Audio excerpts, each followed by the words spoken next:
Russia to every kingdom on the earth. And at its centre, Constantinople, the world's great marketplace. Its fabled wealth, its gold, its emeralds, its palaces, its glittering churches. A legend so rich, it caused its own destruction.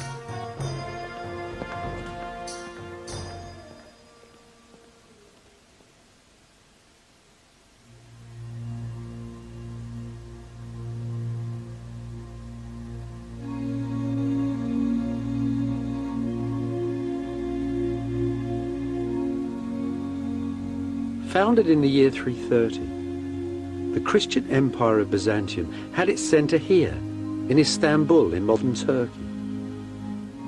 The Byzantines called this city Constantinople. 1,000 years ago, it was the richest city of them all, the eye of all the world.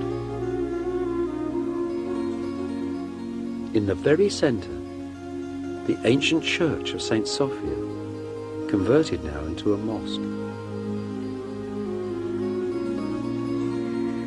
Here, the emperors of Byzantium met the King of Heaven, the lords of this world and the next, the centre of the Christian universe.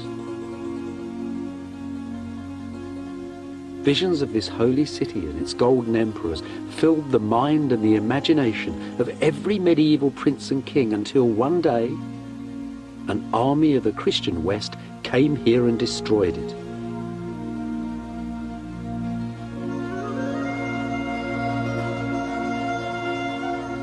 Beside the church, above the sea, a shadowed park with 5 centuries of buildings in it, the Palace of Byzantium.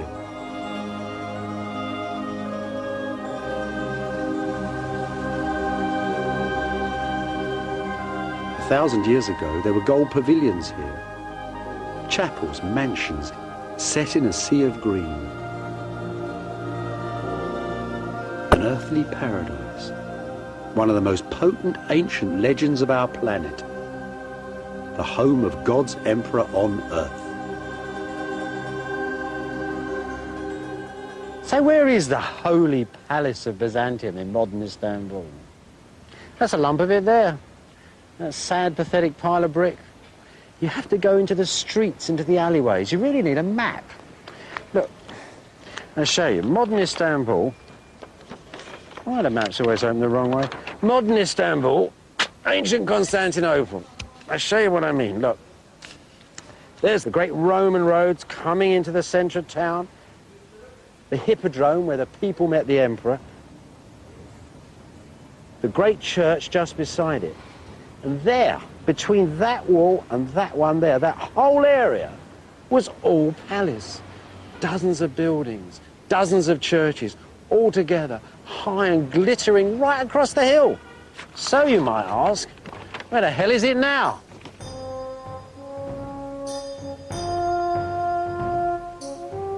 The Golden Palace is buried beneath old Istanbul.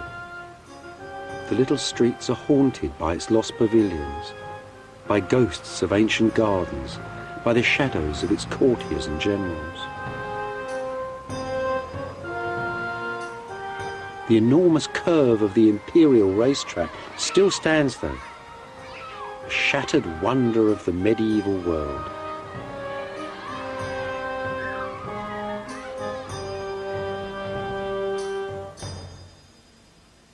We're right at the very heart of the Palace of Imperial Byzantium, and there's a corner shop. Well, at least you could say the Byzantines invented corner shops. They had a law about them. There should be one in every street, they said, for the necessities of life. That there, though, that's something else. That's a part of the palace itself. Just part of the foundations, though. Once they held a great high terrace, not that tea house up there, where the emperors walked each evening in the fading light, their fine silks flowing gently in the fresh sea breezes.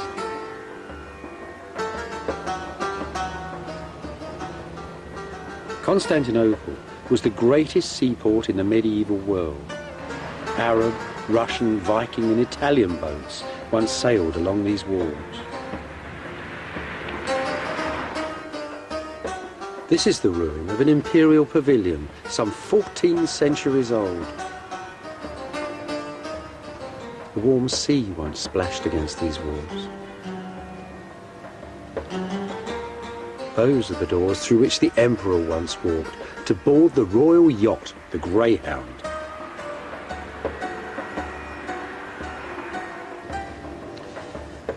The emperors like to live beside the seaside, so it's always a good idea to, when you're walking along the seaside walls of Constantinople, to look and see if these little gates give you something of the entrance to the palace.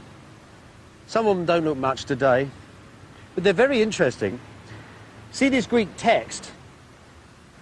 It's part of a Greek version of the Book of Habakkuk, a text we know once was laid around the base of a great statue of the Emperor Justinian that stood in the centre of the city. So this, then, is not an ancient gateway, because that statue was still standing a few hundred years ago. Where on earth can we find the picture of the Palace of Byzantium?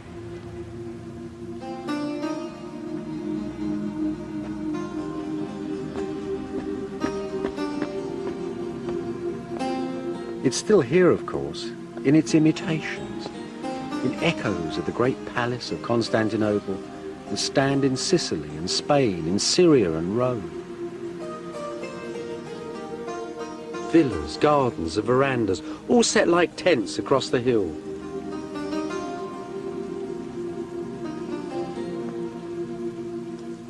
Scented courtyards, splashing fountains, a world that ordinary people never saw. Some of their very stones were plundered from the golden palace of Byzantium.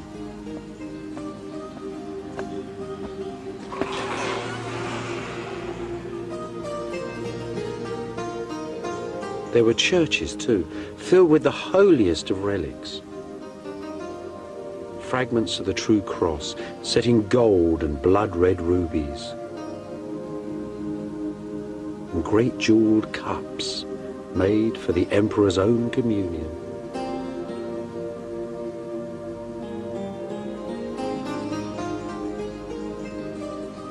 And at the heart, at the very centre of this magic palace, Byzantium's throne room, the throne room of the Emperor of Christendom. As you approach the imperial throne of Byzantium, you'd have felt as naked as a man on Judgment Day, utterly defenceless. The man who sat on that chair didn't rule by the will of God. He was the will of God on earth. He was God's instrument. He was divine providence personified. Some Byzantines believed that the end of world history would come when that man on that throne took his crown off and laid it on the rock of Calvary. It's probably the most total form of government the world has ever seen. You don't have, for example, participatory government in this. Who can participate in the will of God? You can only bow before it. You can't have morality or loyalty. You can't have good kings or bad kings, because who can know the workings of the will of this astonishing emperor? That is Byzantine politics.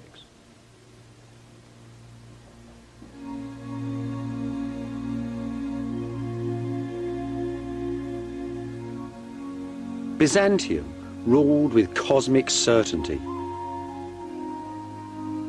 It didn't dominate its neighbours with vast armies, but with images of God and government, with bars of gold and promises of princesses in marriage and alliance, all dressed up in the silk robes of Byzantium. The Byzantines operated a kind of cultural imperialism. And at the centre of the show was Constantinople, the Golden Palace and its emperor. Diplomats and merchants, Easterners and Westerners, all give astonishing descriptions of a weekly procession that wound through the cloisters and the gardens of the palace, all filled with singing choirs, and ran up to the great church of St. Sophia. Behold the morning star, they sang, as the emperor approached. In his eyes the sun's rays are reflected. Adore him, ye nations, bow the neck to his greatness. The whole world agreed that this was the most magnificent, the most awe-inspiring sight on earth. At its ending, the procession passed up a wooden walkway that ran right up to the gallery of the great church and entered St. Sophia through this door.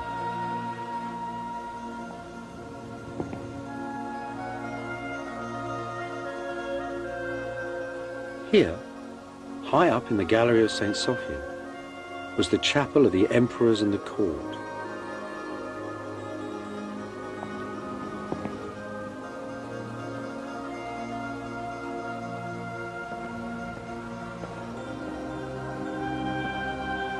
Below the balcony, in the incense and darkness of the ancient church, pilgrims from Asia, Africa and Europe visited and kissed 1,000 holy relics, a little holy land of marble, gold and bronze.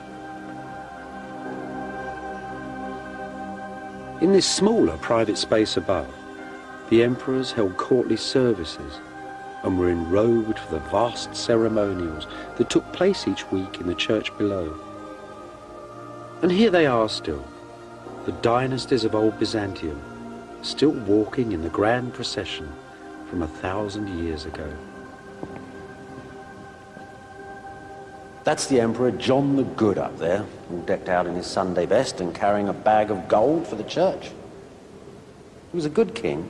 He was from the Commagene family. It was a noble dynasty, died out in 1185.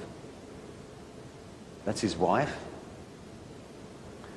Irene. She was a Hungarian princess. See, she's got blonde hair. And that poor little weedy chap round the corner is their son Alexis. John desperately wanted him to succeed to the throne, but he died young.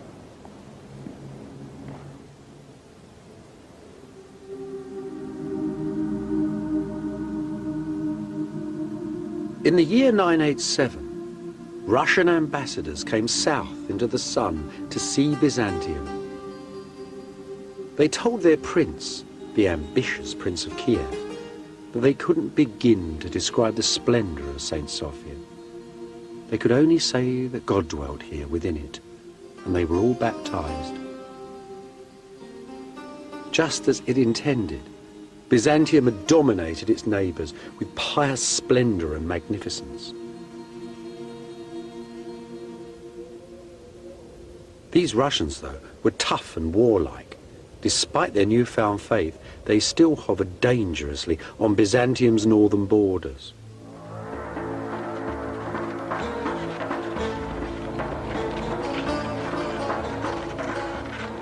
Rather than dispatch grand armies to subdue them, the Byzantines employed images of God and government. They built churches in Central Europe, the like of which the Northerners had never seen. And sometimes, too, the Byzantines sent bishops and ambassadors, men laden with wisdom, relics and the word of God.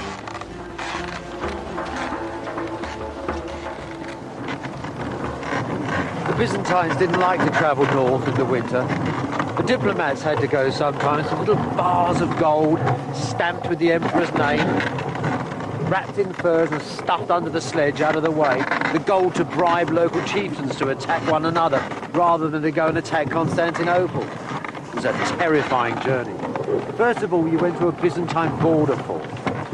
There the governor tried to grab a few of the sons of the local princes to keep them under control.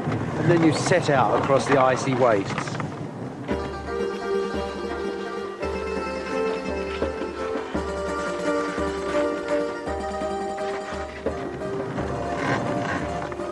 When you met some villagers, you might give them some silk, brocade, or pepper, or leather. But always out there as shadows hiding in the woods with a pecheneg. These were ancient tribesmen who really prided themselves on killing travellers and drank from their gold-bound skulls that hung on the walls of their tents, so it was said.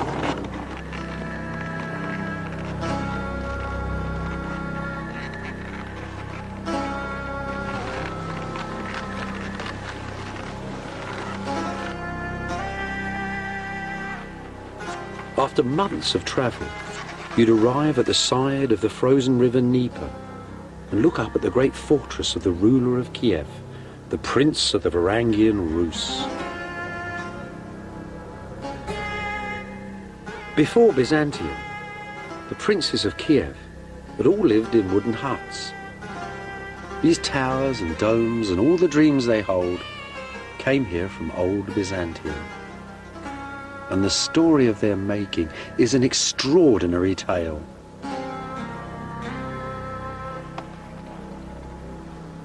This little area here was once the centre of Kievan Ruse, a little stockade just 600 yards across. Now you've got to think it's the year 988. There's Prince Vladimir, a Byzantine bishop, and a lot of Byzantine craftsmen are coming out here. It's just before dawn. It's very cold. And at a particular holy moment, after a prayer is said, they plant the position of the altar. And then, as the sun comes up and a shadow is cast across the snow, a nobleman called Simon, so tradition tells us, took off a golden belt and they measured out 20 golden belt lengths. And that would be the first church in Vladimir's kingdom. It's an astonishing moment in history. It's the old technology of Greece and Rome, 1,000 years after those empires are gone, going into parts of the world that they had never managed to conquer.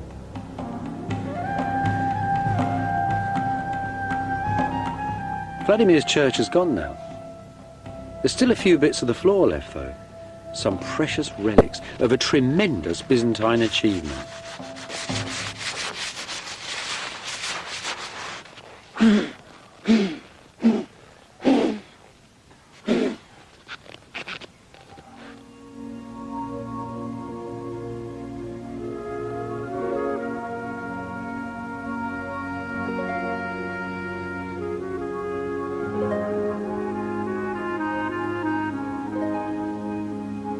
This is the church they built, the Cathedral of St. Sophia of Kiev. Beneath the old Ukrainian domes, Byzantine brick and ancient Greek geometry. These could be the walls of an imperial church in ancient Constantinople. Inside, memories of the palace of all palaces and the church of all churches, the original St. Sophia of Constantinople.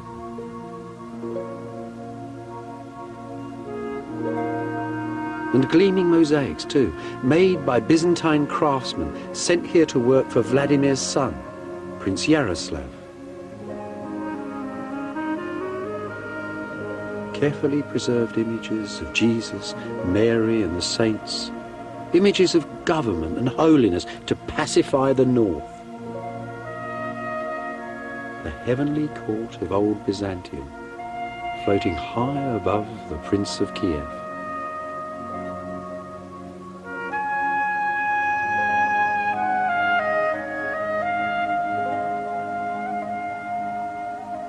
It's a heavenly court, now entirely mirrored in Yaroslav's new court on earth, aided and abetted by a Byzantine bishop who wants him to punish sinners, to feed the poor, and to fight the enemies of Byzantium. But there's something else going on in this wondrous building. Something else yet more subtle. It's like a soap opera here. It imparts manner, it imparts gesture. It shows you the Byzantine way of walking and talking. And between that fierce structure and this new manner, the old order of Ruse was entirely swept away. But you know, despite all that, the Byzantines never really trusted the Ruse. They needn't have worried, though. The Russians had learnt their lesson very, very well indeed. And centuries later, when Constantinople itself had been thrown away, when Constantinople, the second Rome, had gone, then Moscow, the new capital of the Rus, declared itself as the third Rome.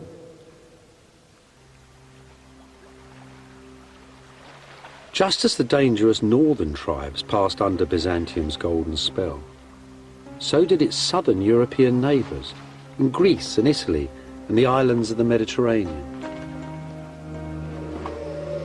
Venice, that ancient little town set on the mud banks of a North Italian salt marsh, was the owner of a powerful fleet of warships, as much a menace to Constantinople as were the tribesmen of the north. Beneath the stones of Venice, then, the bricks and columns, the technology and arts of old Byzantium.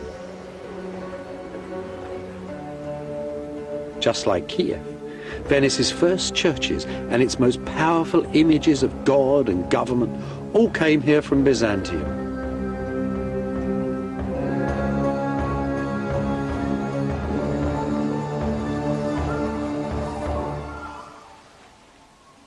This was the old Venetians' single most powerful portrait of the face of God. The Pala d'Oro, made for the high altar of St. Mark's. It's a funny old thing, actually. It's cobbled up from all sorts of things. Gold strips, bits of jewellery, it's all there, like a magpie's nest. The single most beautiful things about this is these wonderful plaques of enamel. They're Byzantine imports. They were made in the imperial workshops in the year 1105, and they're probably copied from the decorations of a chapel in the imperial palace of Constantinople. That's Christ in the centre. All around him, and all in order, large to small, is laid out the court of heaven, just as Byzantium's foreign kings and princes decorated the emperor's court of Constantinople.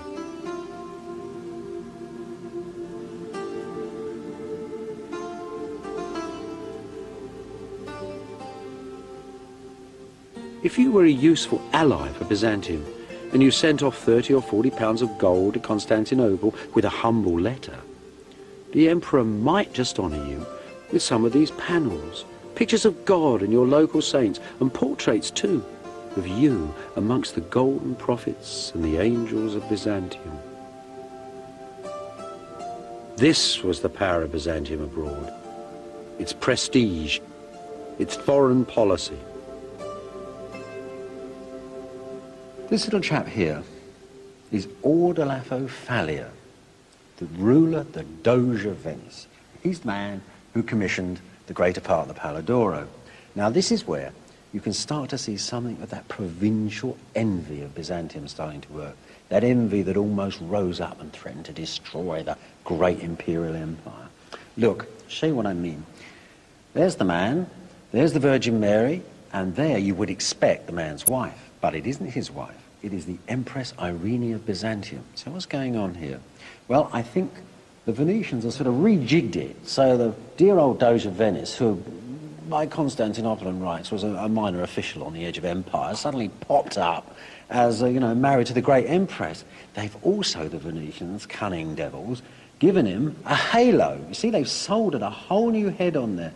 The Byzantines would never have sent a figure of a local ruler with a halo on, so he's sort of really bumped up in the holy hierarchy here. But there's one thing the Venetians missed, and this is quite funny, because rulers in the celestial universe wear red socks. The Virgin Mary has red socks, the Empress has red socks, all the kings on this have red socks.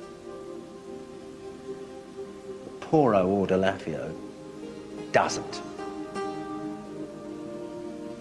So he isn't really at the top of Byzantium's holy hierarchy. You don't think that's important? Ordelafo would have done. Deep down, he knew that the great Byzantine God that ordered everything within this Christian universe had seen that dubious halo. Also that this same God held the power of eternal life and death.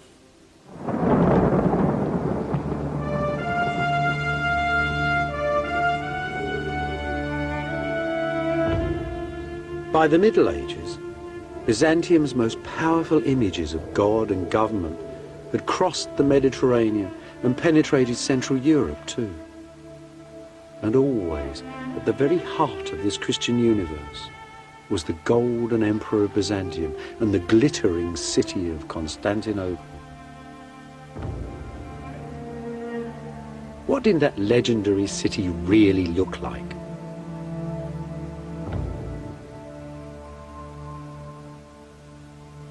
In modern Istanbul, one single precious district of the city still holds something of the air of ancient Constantinople buried underneath it.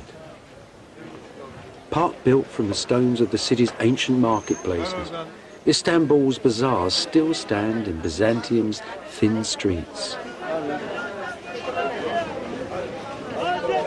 That old electric mix of races and religions, trades and professions is still here as well, just as it was 1,000 years ago. Oh my God. What are they then? Monsieur, sansü, Türkçe, sülük. Sülük. Leeches. Leeches. Leeches. Yes, leeches. Leeches. So, clean your shoes, clean your blood. Doctor, eczema. Eczema. Eczema. Rheumatisma. That's amazing. Old Byzantine leeches. Yes. It's good for everything, right? Yes. Istanbul's great marketplace, a living legend. Goods from Byzantium's bazaars are found today in excavations in Sweden and Afghanistan, in England and in Russia. And like Coke cans in the Gobi Desert, they give out a very special buzz. Something for your constipation. Henna for your fingernails. And come in. Everything the Byzantines had. Sultanas. Bet they didn't call it that. In Byzantium, women mostly made the deals. Nowadays, though, the traders here are men.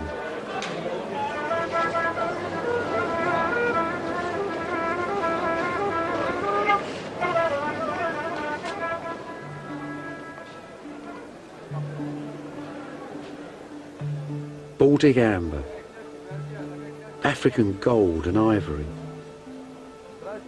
Asian gemstones, Eastern silks and spices, and multinational traders, Italians mostly, buying and selling everything you could think of. There were fortunes to be made out of Byzantium.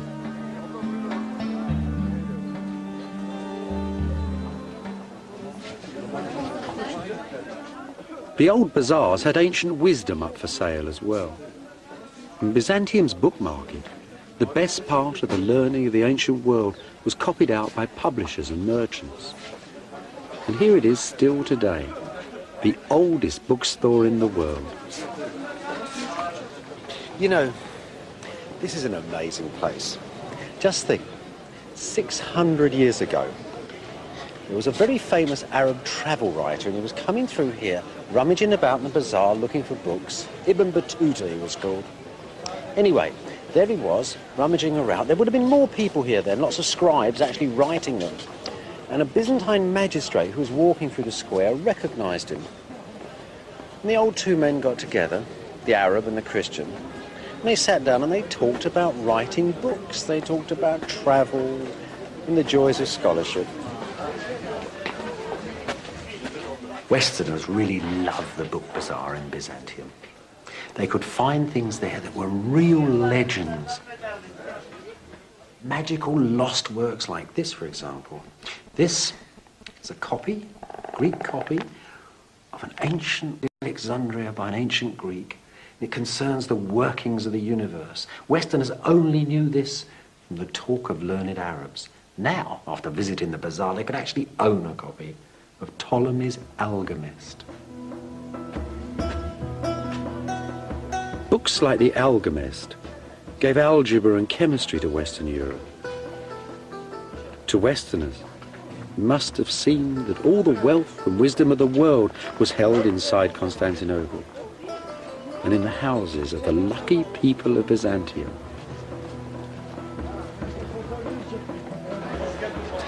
The Byzantines lived in a very face-to-face community. It was a very tight, enclosed world.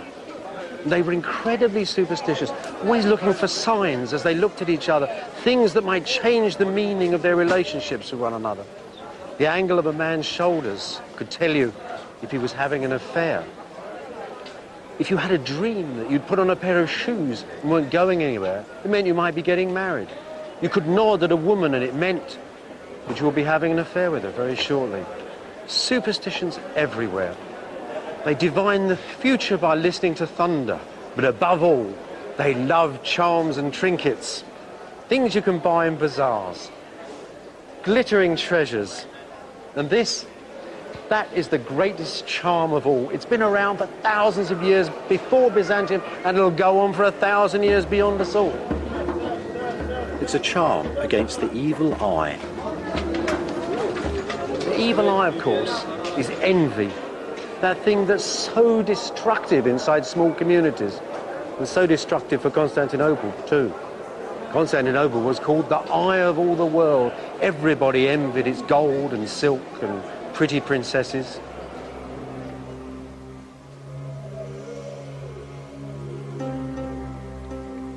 Not everybody, though, was allowed a glimpse of heaven.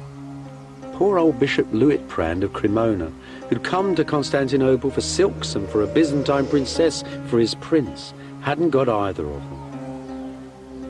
The Byzantines had lectured him upon the gross behaviour of his prince and sniffed at the very idea of sending an imperial princess to such a barbarous and distant kingdom.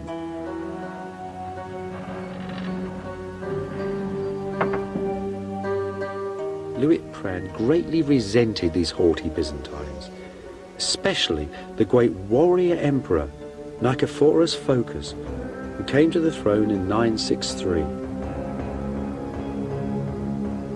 You wouldn't want to meet him on a dark night, Bishop Luitprand reports to his prince. He's a monstrosity in a smelly old robe, a dwarf with the eyes of a mole, disfigured, disgraced, pig-like, an Ethiopian. Every week, Luitprand continues, like some crawling monster, the emperor walks in procession to the great church, and the singers cry, "Behold, the morning star approaches." They might just as well sing, "Come on, you burnt-out old coal, old woman, clod-hopping barbarian."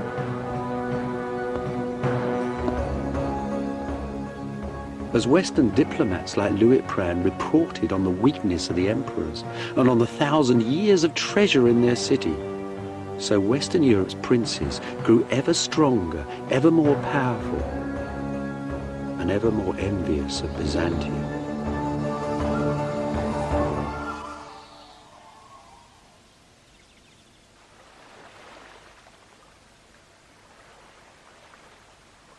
In 1204, the Venetians managed to divert a cutthroat army of crusaders from their sacred vows to capture Palestine for Christendom.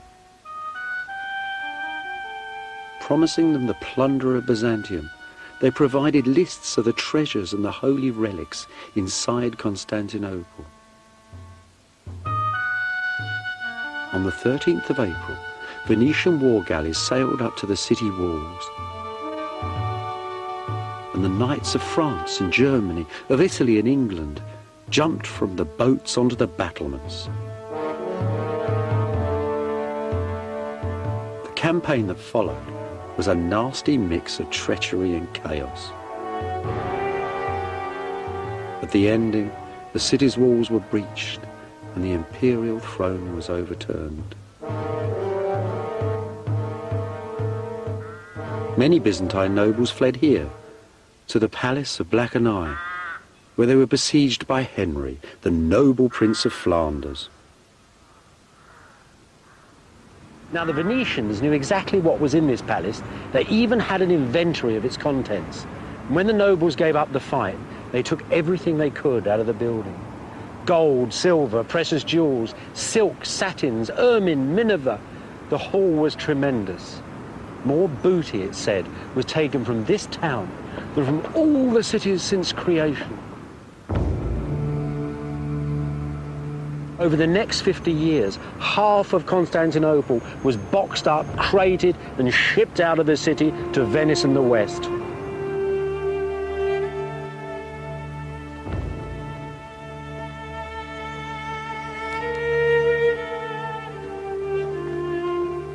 At the very heart of Venice, between the State Palace and St. Mark's, the old state church, is the city's ancient treasury,